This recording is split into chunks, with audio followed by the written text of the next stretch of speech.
ఒక శక్తివంతుడి 6 వలయాల గుర్తు. మల్లికా యక్షిణిని శబదం పెట్టిన నిజమైన కారణం. అతనేనా యక్షరాజు, లేక ఈ కథలో ఇంకా పెద్ద రహస్యం దాగి ఉందా? ఇవాళ మల్లికా యక్షిణి జీవితంలో చివరి పోరాటం. అనిరుద్ధుడు, మల్లికా యక్షిణి చిన్న చిన్న వెలుగులా తేలే గాలి మంత్రాలు. ఒక ప్రశాంతమైన రాత్రి. సరస్సు దగ్గర ఆకాశం ఒక్కసారిగా చీలినట్టు వెలుగుతోంది. అప్పుడు ఒక భారీ శబ్దం. సరస్సు మధ్యలో 6 వలయాల గుర్తు మెరిసింది. ఆ వలయాలు తాకిన చోట మబ్బులు చుట్టుకొని ఒక రూపం బయటికి వచ్చింది. ఆ రూపం పొడవుగా, సింహాసనం లాంటి నీడలో, కళ్ళల్లో మెరుపులా కఠినమైన కాంతి.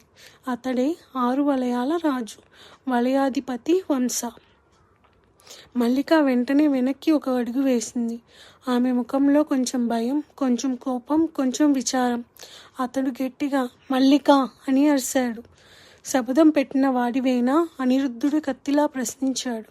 వలయాధిపతి గాలి కంపించే స్వరంతో, ఆమె ఒక యక్షిణి కాదు, నా రాజ్యాన్ని కాపాడాల్సిన సంరక్షిణి. కానీ ఆమె తన హృదయంతో నడిచింది, అందుకే ఆమెను శపించాల్సి వచ్చింది. మల్లిక కళ్ళల్లో నీళ్లు మెరిశాయి. హృదయం తప్ప నేను ప్రేమించానంటే నేరమా అని.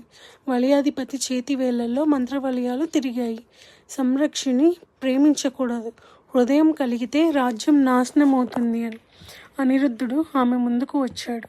హృదయం లేకపోతే రక్షణ ఎలా? ప్రేమే శక్తి అని.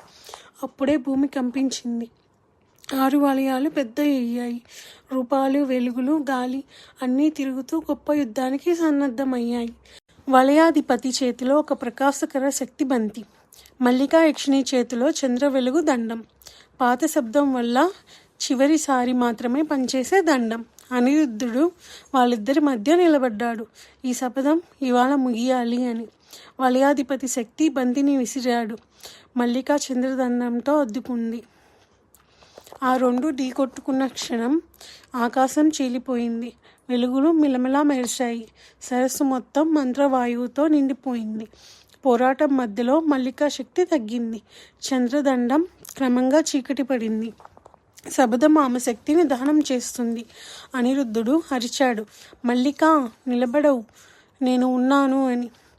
కానీ వలయాధిపతి మరింత శక్తి వదిలాడు. హృదయం ఉన్న సంరక్షిణి ఉండకూడదు అని. మల్లిక ఒక్కసారిగా కూలిపోయింది. ఆమె శరీరం వెలుగులా చిమ్మరించింది. శబదం ఆమెను ఇసుకలా చెదరగొట్టబోతుందనిపించింది.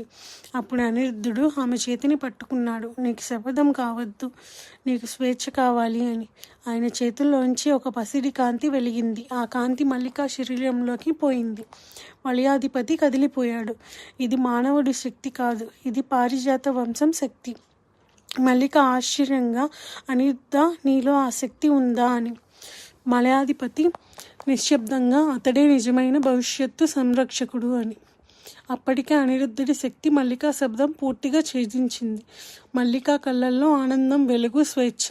వలయాధిపతి మోకాళ్ళపై కూలిపోయి తల వంచాడు. నీవు స్వేచ్ఛ పొందింది మానవుడి హృదయం వల్ల, సంరక్షకురాలిగా కాదు. మహిళగా ఈ లోకం నిన్ను గౌరవించాలి. అతడు మెల్లగా మాయమయ్యాడు. వెలుగులో మారుతూ, అనిరుద్ధ, నీ చిన్న పాపాయి, నీ హృదయం, ఈ ప్రపంచం నన్ను కంటే నీకే ఎక్కువ అవసరం. నేను ఇప్పుడు స్వేచ్ఛతో పోతున్నాను, కానీ ఎప్పుడైనా మీకు ప్రమాదం వస్తే ఆ గాలి తాకిడిలో నీకు నా సాక్ష్యం తెలుస్తుంది అని.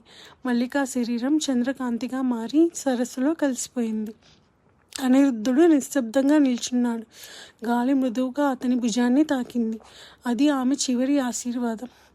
ప్రేమ శబదం కంటే బలమైనది, హృదయం మంత్రం కంటే ఎక్కువ శక్తివంతం. మల్లికా యక్షిణి కథ ఇదే.